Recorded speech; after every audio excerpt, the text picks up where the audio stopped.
بسم اللہ الرحمن الرحیم۔ ذات کے خالی پن کا مداوع، اور یہ یاسمین مجاہد کی کتاب ہے، پارٹ نمبر 64۔ ان کا چوتھا حصہ شروع ہوتا ہے اپنی روحانی غذا کی حفاظت۔ اپنے مصائب کی جڑ تک پہنچنے کے بعد شفا یابی کی راہ میں حائل رکاوٹیں دور کرنے اور زخم کا علاج کر چکنے کے بعد ضروری ہے کہ ہم اپنے قلب کو مستقبل کے زہروں سے محفوظ کریں۔ قلب کی حفاظت اور شفا کو برقرار رکھنے کا اہم ترین طریقہ قلب کو جانے والے راستوں کی حفاظت ہے۔ آنکھیں، کان اور زبان۔ لوگ کہتے ہیں تم وہی ہو جو کھاتے ہو۔ یہی کلیہ روح کی غذا پر بھی لاگو ہوتا ہے۔ ہمارا قلب، روح وہی کچھ بن جاتے ہیں جو کچھ ہم اپنی آنکھوں، کانوں کے ذریعے ان تک پہنچاتے ہیں، اور جو کچھ ہم اپنی زبان سے بولتے ہیں۔ جب ہماری روح کی غذا زہریلی ہوگی تو اس کی قیمت ہمارا قلب ادا کرے گا۔ ہر وہ شے جو ہم دیکھتے ہیں یا سنتے ہیں یا بولتے ہیں براہ راست ہمارے قلب تک پہنچتی ہے اور اپنا نشان چھوڑ جاتی ہے۔ جب ہم مستقل بنیادوں پر ان چیزوں کو دیکھتے ہیں جو حرام ہیں تو ہم زہر پی رہے ہیں۔ وقت گزرنے کے ساتھ ساتھ ہمارا قلب داغوں سے بھرتا چلا جائے گا۔ اللہ فرماتا ہے، سورہ نمبر 83 اور آیت نمبر 14، ہرگز نہیں، بلکہ دراصل ان لوگوں کے دلوں پر ان کے برے اعمال کا رنگ چڑھ گیا ہے۔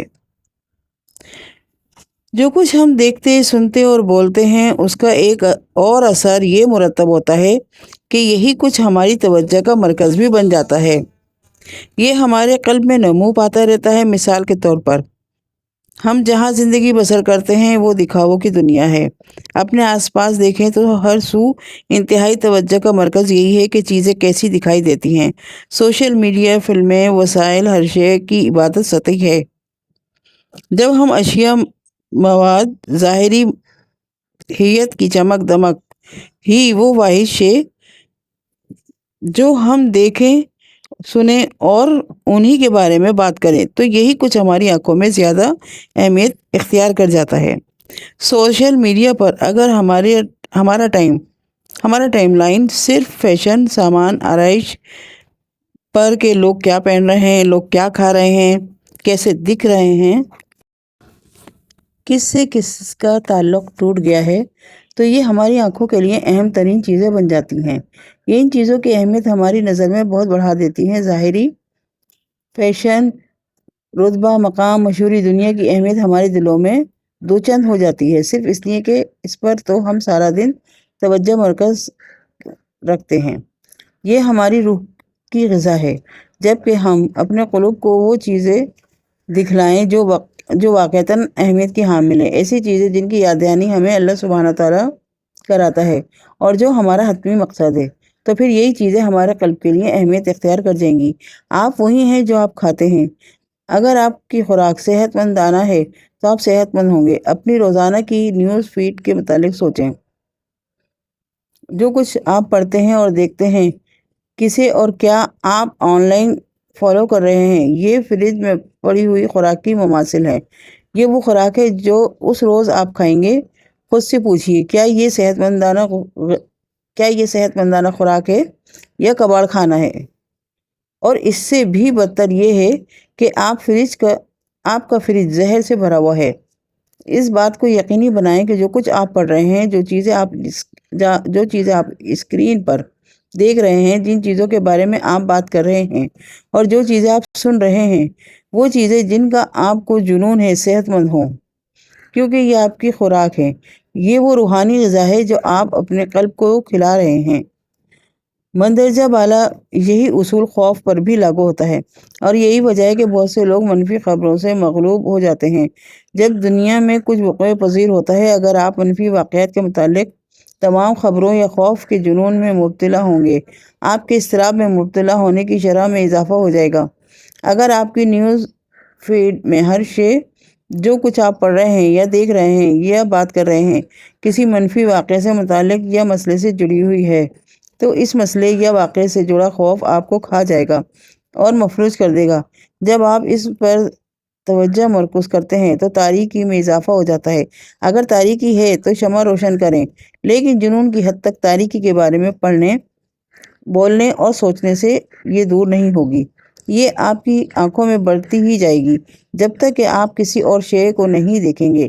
دوسرا خطرہ یہ ہے کہ وحشت انگیز خبروں کے سامنے خود کو زیادہ پیش کرنے کا نتیجہ بدترین خبروں اور گناہوں کے لیے بے حسی کی شکل میں نکلتا ہے۔ اپنی سنگت کی حفاظت۔ اپنے قلب کی حفاظت اور شفا کو برقرار رکھنے کے لیے ایک اور اہم عنصر اپنے ماحول کی حفاظت کرنا ہے۔ اس کا مطلب ہے اچھی سنگت رکھنا۔ نبی پاک صلی اللہ علیہ وسلم نے فرمایا، ابو داؤد میں، آدمی اپنے دوست کے دین پر ہوتا ہے، لہٰذا تم میں سے ہر شخص کو یہ دیکھنا چاہیے کہ وہ کس سے دوستی کر رہا ہے۔ نبی اکرم صلی اللہ علیہ وسلم نے بہترین دوست کی قسم بھی بیان فرمائی ہے۔ اچھا ہم نشیں وہ ہے کہ اس کے دیکھنے سے تمہیں خدا یاد آئے اور اس کی گفتگو سے تمہارے عمل میں اضافہ ہو اور اس کا عمل تمہیں آخرت کی یاد دلائے۔ یہی معیار شریک زندگی کا انتخاب پر بھی لاگو ہوتا ہے۔ جس سے آپ شادی کریں گے وہ آپ کا قریب ترین ساتھی بنے گا، اور یہی وہ فرد ہے جو آپ کے بچوں کے لیے مثال بنے گا۔ لہٰذا آپ کو یہ انتخاب کرتے ہوئے خود سوچ بچار کرنی چاہیے۔ عورت کو ایسے مرد سے شادی کرنی ہے جیسا وہ چاہتی ہو کہ اس کا بیٹا بنے۔ مرد کو ایسی عورت سے شادی کرنی چاہیے جیسا اس کا تصور ہو کہ اس کی بیٹی بننا چاہیے۔ آپ کو کبھی اس امید پر شادی نہیں کرنی چاہیے کہ فریقین بعد ازاں تبدیل ہو جائیں گے۔ آپ کے اپنے اور مستقبل میں جنم لینے والے بچوں کی طرف سے آپ پر یہ ذمہ داری عائد ہوتی ہے کہ آپ اپنی بہترین صلاحیت کے مطابق اچھی شریک حیات کا منتخب کریں جو بعد ازاں اچھے والدین بنیں۔ اگر اللہ آپ کو کوئی ایسا دکھاتا ہے جو حقیقتاً اللہ پر ایمان رکھتا ہے، اگر آپ کو کسی کے حقیقی رنگوں کی جھلک دکھائی دے تو اسے نظر انداز نہ کریں۔ جو کچھ جانتے ہیں اس سے کبھی نظر نہ چرائیں، اس پر اسے ترجیح نہ دیں جو آپ تصور کرتے ہو کہ ہو سکتا ہے۔ یہ فراموشی ہے اور سراب ہے۔ یہ فراموشی ہے اور سراب ہے۔ اور آپ ایسے بہت سے لوگ ہیں جن کی اپنی زندگی ان کے آس پاس کے لوگوں کی زندگیاں آگ میں جھونکی جا چکی ہیں۔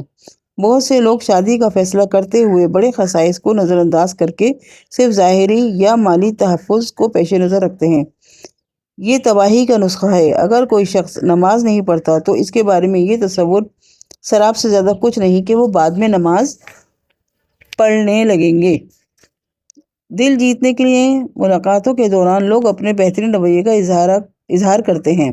یہ خیال کرنا کہ کوئی آگے چل کر بہتر ہو جائے گا بہت غیر عقل مندانہ خیال ہے۔ کسی بھی شخص سے شادی کا فیصلہ اس کے حال کی بنیاد پر کریں، کبھی ممکنات پر شادی نہ کریں۔ اور یاد رکھیں کہ اللہ ہمیں بتاتا ہے کہ وہ رفیق جو راستے پر نہ ہو وہ روز جزا ایک دوسرے کے دشمن ہوں گے۔ قرآن میں ہے، اللہ فرماتے ہیں، وہ دن جب آئے گا تو متقین کو چھوڑ کر باقی سب دوست ایک دوسرے کے دشمن بن جائیں گے۔